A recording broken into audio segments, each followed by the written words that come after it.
Overwatch 2 skins are still ludicrously expensive. Now, before we go in and start looking at all the details here with these new skins and the way the game has progressed over the last couple of months in terms of monetization, I think one thing needs to be said, because I've been seeing a lot of negativity around these skins. Now, this is obviously a Saitama Doomfist skin, and it looks exactly like the character. Well, it's Doomfist cosplaying as the character from One Punch Man. I don't think anyone could deny that it isn't. Yes, it is simplistic, but that is the design of that character. So I don't really know what the Blizzard artist could actually do, because I've been seeing a lot of heat coming their way, especially for this. Now, this one, okay, if you don't know what One Punch Man is, right, and you have no idea what Terrible Tornado or any of this, you don't even care, right? You look at this and you go, this is actually just the standard Kiriko skin with the leggings texture removed and replaced with the skin texture. And then they've coloured her existing clobber, as we'd say in the UK, basically a gradient of black and grey, and then given her a wig. And they've gone, yeah, this is a legendary skin, so $21, please. I can understand how that would make you absolutely angry, but this does look like the character from One Punch Man. Again, they're damned if they do, damned if they don't. The artists are given a job, and they need to make these characters look like they're cosplaying characters from One Punch Man, and I think they've done a good job. Now, there is an outlier to this. There's this skin, the Genos Genji skin. Now, there was actually an explanation given for this by the art director on a live stream that Blizzard actually did yesterday concerning the skins. Now, there's been some criticism that this doesn't actually look enough like the character. But the issue they had is they made him look too much like the character, and he didn't look like Genji anymore. So they actually reined it back in and made him look more like Genji. That's why this one might look a little bit weird. But of course, it still, does pretty much look like the character. So I think now we've summed that up. Damned if you do, damned if you don't. These do look like good One Punch Man skins, but there's a whole host of questions that basically pop up. What does this mean for the future of Overwatch? What are we going to see in terms of new cross-collaborative content in the game? Where do they go from here? Now, I would expect to see more of these in the future, given the amount of effort they've put into this, because they have. There's been loads of promotional material. These skins are obviously really expensive as well, but we'll get onto that in a second. Loads of promotional material. Yeah, we're going to see more of this. Now, there is another thing I'd like to actually talk about before we do break down the price, and it is One Punch Man. I don't think I can say I'm not a fan of it because I've never watched it. I'm aware of the characters, but I've never watched the show. So to me, I look at this and I'm like, okay, it's anime. Okay, I get the characters look the same. That's great, awesome. But I don't feel any compulsion to buy these characters or these skins, right? To me, it's like you've dressed Genji, Doomfist, and Kiriko up, and I don't know why. They've got better skins anyway, right? But that's because I've got no interest in this IP. The question becomes, what happens if it's an IP that I've got interest in? Imagine if it was like a Lord of the Rings crossover. That would never happen, by the way. But if it did, then, okay, maybe I would start buying skins then because I'm more attuned to that IP, let's say. Or what happens if it was like, I don't know, Star Trek? What happens if it was Star Wars? These are things that, there's a Darth Vader skin or something. I'm like, imagine Hammond as Yoda. Like, would you buy that? Maybe I would. I don't know. But anyway, that's besides the point, because what we need to look at here is the price of these skins. And we're going to start with this. It is the Doomfist Saitama skin. Now, like I said, it does look like the character, so you've got to give them props for that. They've done a good job there. However, this costs 2,500 credits. Now, just to give you guys a refresher, this is new. I didn't actually know they'd do that now. The cheeky little kids. Anyway, look at this. Basically, what we're looking at is 1,000 credits cost you $10. Yeah, this is obviously regional to Great British pounds. And obviously, if you bought more, so if you spent $84, you actually get a 16% bonus of coins, but you would have spent that 85 pounds, I should say. That must be the $100 bundle. But then obviously, okay, you save a little bit, and that does bring the price down in some sense. But you're going to be left with coins over, and then you're going to be tempted to buy more, which again is the way that these things work. And you will notice this account has got no coins on. This is because this is one of my alt accounts, and it just doesn't have any coins. It doesn't get battle passes or anything. Anyway, yeah. So this skin now, $25 for this skin. Would you buy that skin for $25? Even in my magical world of like, imagine if it was Darth Vader or something, right? Would I buy it for $25? Oh no, I wouldn't. It is horrendously overpriced. It just is. I'm never going to get over the price of these skins in the game because they're just mental. In fact, if you look at this bundle, it costs $4,400. That's $44. You can literally buy a game for $44. Okay, I know most modern AAA games are coming out for like $70 now or so. But think about expansions for games, like full-blown expansion packs. Think about how many indie games you could buy for that. And this is the issue with all of this. It's the value proposition. Where is it? Like this skin, okay, let's come off that pack because that pack's ridiculous. But let's just go back to the poster child of this activation. $25 for this, or do you want to spend $25 on other stuff? Now, if you're a massive fan of One Punch Man, you're going to buy this for $25 probably. Even if you are a massive fan, you might think $25, that's a bit much. Probably going to give that a miss. If it was $15, maybe you might buy it. If it was $10, well, then we're in the region of like, hey, it's only $10. But, this is the world we live in, and Activision Blizzard know, because they've got other free-to-play titles, and they know just through other industry data, they can charge these prices. And this, again, is one of the issues we've got as a community, and especially me. You just end up... It's attrition. It is absolute monetization attrition, where you just start ignoring it. And even though it's there, even though it's becoming the norm, you're just like, it's fine. Whatever. Well, you're not like it's fine. You're just ignoring it. Like you don't want the skins. You don't even interact with the store. And obviously that's a failure on the game development's point of view because they're not, again, giving you a good value proposition to actually go out there and go, I will part with my money because I really want those skins. Anyway, with all that being said, I'm sure this skin's probably selling quite well. So again, it doesn't really matter. But $25 for that, it's a hell of a lot of money.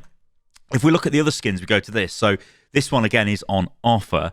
Although, remember, these offers are just always generally in place, and they do change sometimes. But, yeah, originally $25 for this, but, we'll sell it you for $21 just because. Now, of course, you do get extra stuff with this. You get a victory pose, and you get a name card.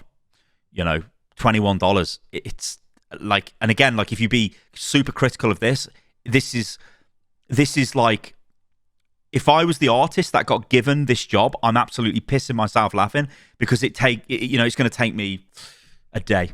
Probably not even a day. I'm going to go, oh, yeah, you want me to do that? Okay, cool. The source material is literally wearing a black dress, so I'm just going to color this black. I'm just going to quickly 3D model up like a squid hairstyle and bang that on, and jobs are good, and I'm off to dinner, lads. See you later. I can't imagine they spent weeks working on this. It's like, but that's not the issue, right? Because it looks like the character, yeah?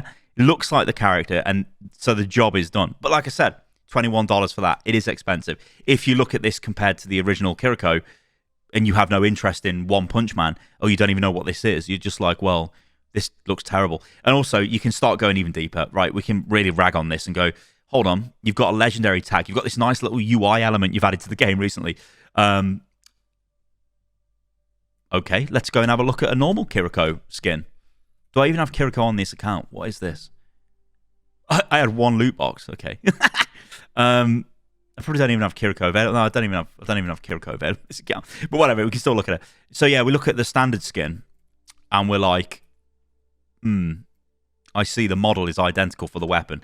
The list just goes on. It literally just is identical. It's just a color change. If anything, this is a epic level skin by the old definition of epic because it's just a recolor with a minor 3D model change. But they call it legendary. I think, again, this is just one of those, it's the issues with Overwatch, right? It's a world we're living in with this game now. It is literally a game that has been built.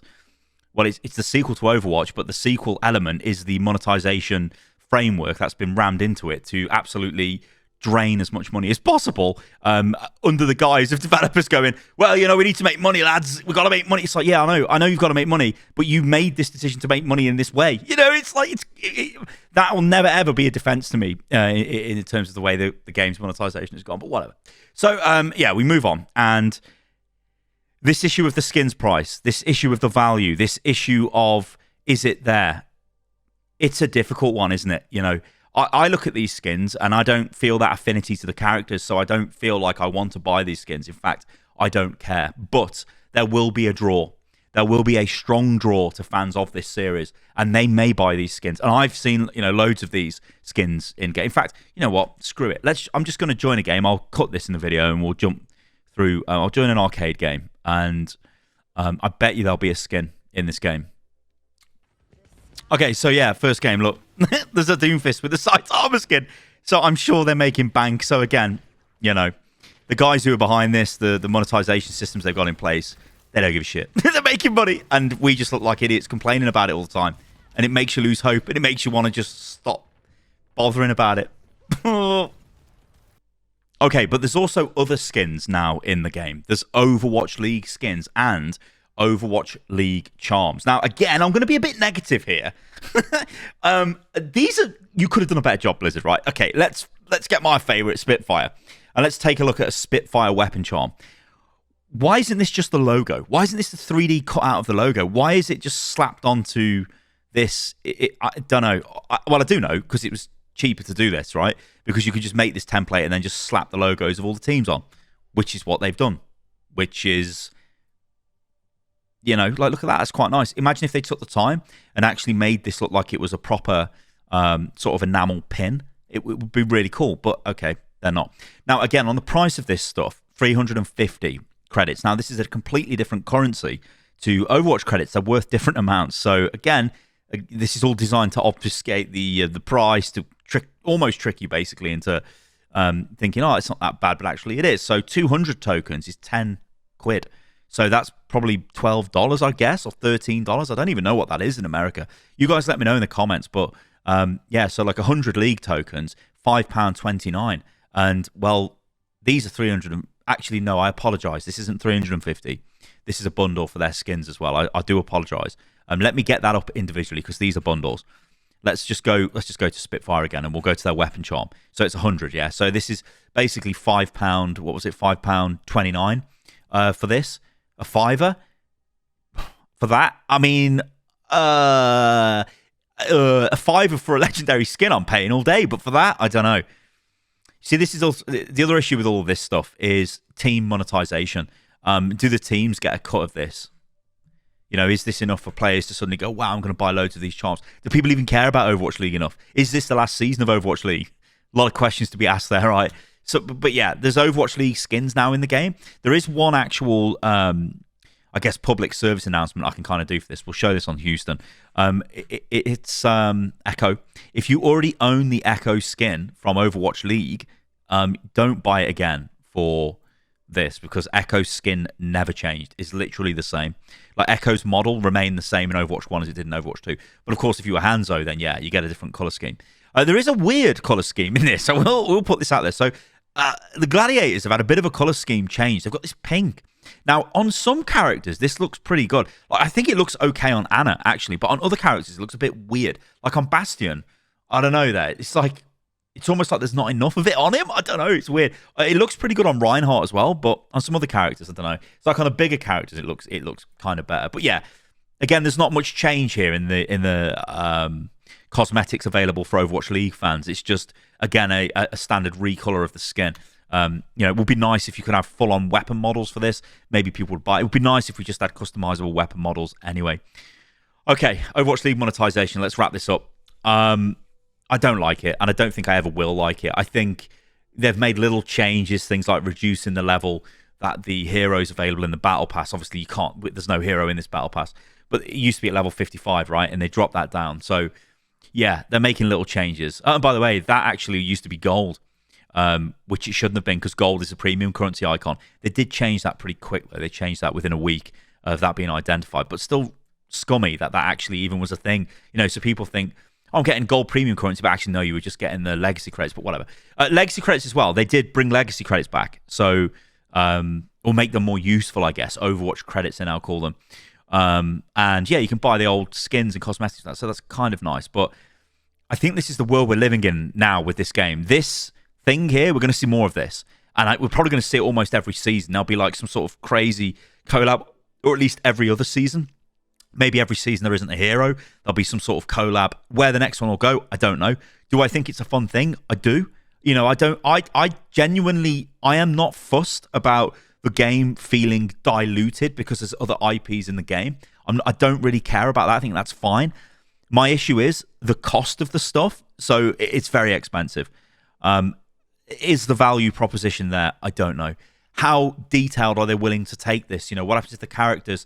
That, you know, imagine if it was some sort of Avengers Marvel crossover.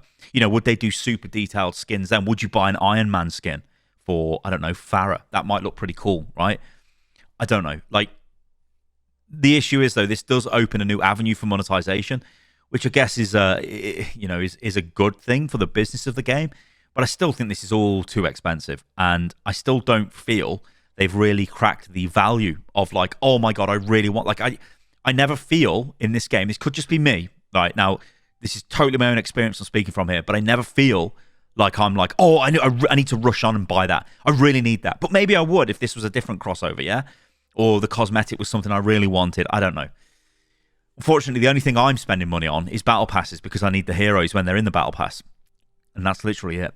All right, guys, thank you for, and which is what they've designed the game for, to get people like me who don't want to spend money on cosmetics because they don't see the value there, to force them to spend money every couple of weeks to get access to the battle pass.